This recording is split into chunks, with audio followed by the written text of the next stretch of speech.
7% interest rate, అది కూడా savings account మీద. చాలా పెద్ద పెద్ద బ్యాంక్సే వాళ్ళ సేవింగ్స్ అకౌంట్ మీద 6% ఇంట్రెస్ట్ అని, 7% ఇంట్రెస్ట్ అని, 8% అని డిఫరెంట్ యాడ్స్ని సెలబ్రిటీస్తో అయితే రన్ చేస్తూ ఉంటారు. అండ్ అది చూసి చాలా మంది ఆ బ్యాంక్ అకౌంట్ని తీసుకుందామని కన్సిడర్ కూడా చేస్తుంటారు. ఇప్పుడున్న బ్యాంక్స్లో సేవింగ్స్ అకౌంట్ మీద హైయెస్ట్ ఇంట్రెస్ట్ రేట్ ఇస్తున్న బ్యాంక్స్ ఏంటా అని రీసెర్చ్ చేస్తున్నప్పుడు ఒక బ్యాంక్ ఆల్మోస్ట్ 8% ఇంట్రెస్ట్ రేట్ని కూడా ఆఫర్ చేస్తుంది. సేవింగ్స్ అకౌంట్ అంటేనే 3 to 4% ఇంట్రెస్ట్ రేట్ని ఆఫర్ చేస్తాయని మనందరికీ తెలుసు. అసలు ఎఫ్డీస్ రేంజ్లో 7% ఇంట్రెస్ట్ రేట్ని ఎలా ఆఫర్ చేస్తున్నారు?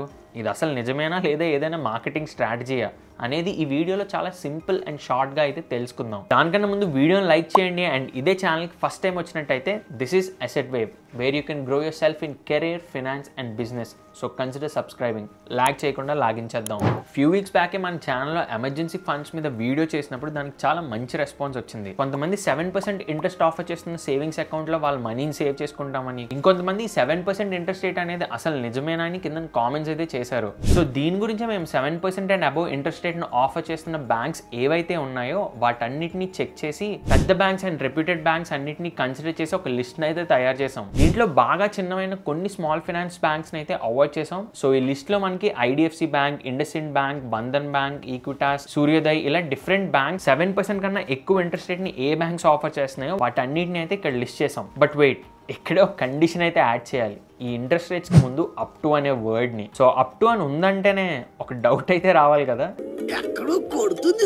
అది అలాగో ఇప్పుడు ఒక ఎగ్జాంపుల్తో అయితే చూద్దాం. లిస్ట్లో ఫస్ట్ ఉన్న ఐడిఎఫ్సి బ్యాంక్ని తీసుకుంటే ఈ బ్యాంక్లో సేవింగ్స్ అకౌంట్ మీద అప్ టు 7.25% ఇంట్రెస్ట్ రేట్ని అయితే ఆఫర్ చేస్తున్నారు. బట్ ఈ 7.25 అనేది ఎలా క్యాలిక్యులేట్ చేస్తారంటే, ఇది ఐడిఎఫ్సి బ్యాంక్ ఆఫర్ చేస్తున్న savings bank account interest rates అయితే మన అకౌంట్లో మెయింటైన్ చేసే బ్యాలెన్స్ ప్రకారం స్లాబ్స్ వైజ్ మనకి ఇంట్రెస్ట్ రేట్ అయితే క్యాలిక్యులేట్ అవుతుంది. సో అకౌంట్లో ఉన్న బ్యాలెన్స్ కి అప్ టు 5 lakh వరకు 3% ఇంట్రెస్ట్ రేట్ అయితే వర్తిస్తుంది. దాని తర్వాత 5 to 10 lakh ఏదైతే అమౌంట్ ఉందో ఆ అమౌంట్ పైన 5% అండ్ 10 lakh to 100 crore ఏదైతే అమౌంట్ ఉందో దాని మీద 7.25% ఇంట్రెస్ట్ రేట్ అయితే ఆఫర్ చేస్తున్నారు. సో ఒక స్లాబ్ లో ఇంట్రెస్ట్ రేట్ క్యాలిక్యులేట్ అయ్యాకే దాని అబవ్ ఉన్న అమౌంట్ కి నెక్స్ట్ స్లాబ్ లో ఉన్న ఇంట్రెస్ట్ రేట్ అయితే వర్తిస్తుంది. ఇది ఒక చిన్న ఎగ్జాంపుల్ తో చెప్తే మీకు అర్థమవుతుంది. For example IDFC first bank లోనే మనకి సేవింగ్స్ అకౌంట్ ఉందనుకోండి, దాంట్లో 12 lakh rupees యావరేజ్ గా మనం మెయింటైన్ చేస్తూ ఉంటే ఈ ఓవరాల్ 12 lakh మీద డైరెక్ట్ గా 7.25% అంటే 87,000 ఇంట్రెస్ట్ రేట్ అయితే మనకి రాదు. వాళ్ళు మెన్షన్ చేసిన స్లాబ్స్ ప్రకారం ఫస్ట్ 5 lakh ఏదైతే ఉందో దానికి 3% అంటే 15,000, ఆ తర్వాత 5 lakh to 10 lakh రేంజ్ కి 5% ఆఫర్ చేస్తున్నారు కాబట్టి దాని మీద 25,000 అండ్ 10 lakh అబవ్ అమౌంట్ అంటే ఏదైతే 2 lakh ఉందో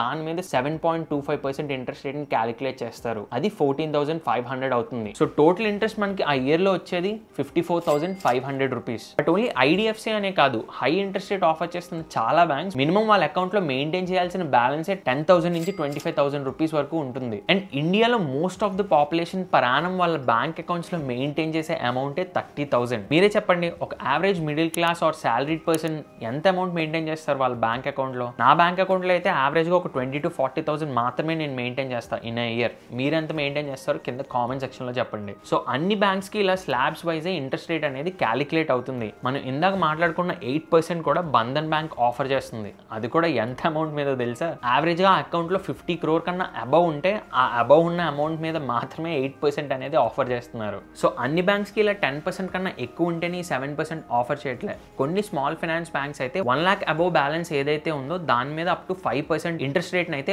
ఆఫర్ చేస్తున్నారు వాళ్ళ సేవింగ్స్ అకౌంట్స్ మీద. సో మన లిస్ట్ లో ఉన్న స్మాల్ ఫైనాన్స్ బ్యాంక్స్ మీద ఈ సేవింగ్స్ అకౌంట్ ఇంట్రెస్ట్ ఎలా ఆఫర్ చేస్తున్నారు మీరు స్క్రీన్ మీద అయితే చూడొచ్చు. బట్ స్మాల్ ఫైనాన్స్ బ్యాంక్స్ అంటే కొంచెం రిస్క్ అనుకోవచ్చు. But up to 5 lakh deposits వరకు DICGC గ్యారంటీ అయితే ఉంటుంది. అండ్ తీసుకోవాలా లేదా అనేది కంప్లీట్ గా మీ మీద డిపెండ్ అయి ఉంటుంది. అండ్ ఈ బ్యాంక్స్ అన్ని ఒక టైప్ అయితే కొటాక్ యాక్టివ్ మనీ అకౌంట్ కొంచెం డిఫరెంట్ గా అయితే పనిచేస్తుంది. ఈ సేవింగ్స్ అకౌంట్ లో ఒక థ్రెష్ హోల్డ్ లిమిట్ అయితే ఉంటుంది. ఎప్పుడైతే అమౌంట్ ఆ లిమిట్ కి మించి ఉంటుందో ఆటోమేటిక్ గా అది FDs కి అయితే ట్రాన్స్ఫర్ అవుతూ ఉంటుంది. ఫర్ ఎగ్జాంపుల్ మన బ్యాంక్ అకౌంట్ లో ఒక 1 lakh ఉందనుకోండి, ఈ అకౌంట్ లిమిట్ 25,000 అయితే ఆ ఎక్స్ట్రాగా ఉన్న 75,000 ఏదైతే ఉందో అది ఆటోమేటిక్ గా FD కింద కన్వర్ట్ అవుతుంది. అండ్ ఎప్పుడైనా మనం 25,000 రూపీస్ అమౌంట్ లోని ఏమైనా అమౌంట్ యూజ్ చేస్తే ఆటోమేటిక్ గా ఆ FD నుంచి బ్యాంక్ అకౌంట్ కి అయితే మనీ ట్రాన్స్ఫర్ అయిపోతూ ఉంటుంది. సో టెక్నికల్లీ వీళ్ళు చెప్పేది 7% అయినా ఎఫ్డీస్ నుంచి మనీ మెయిన్ అకౌంట్కి మూవ్ అయినప్పుడు కరెక్ట్గా అంత ఇంట్రెస్ట్ వర్కౌట్ అవుతుందా లేదా అనేది మనం చెప్పలేం. సో ఇదే బ్యాంక్స్ యూజ్ చేసే బిగ్ నెంబర్ స్ట్రాటజీ అయితే వాళ్ళు ప్రోడక్ట్స్ని సెల్ చేసుకోవడానికి 7%, 6%, 8% అని హైలైట్ చేస్తూ ఉంటారు. బట్ కింద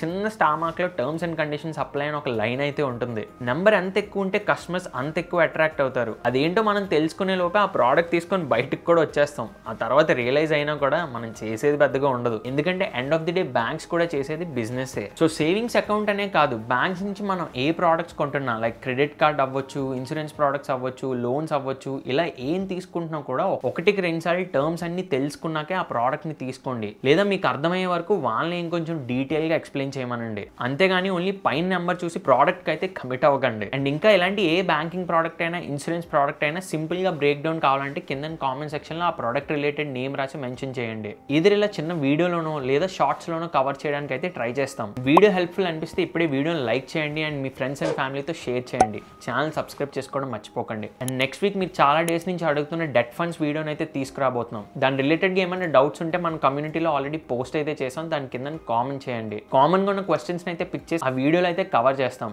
మళ్ళీ ఇంకొక యూస్ఫుల్ వీడియోతో కలుద్దాం. Till then bye by.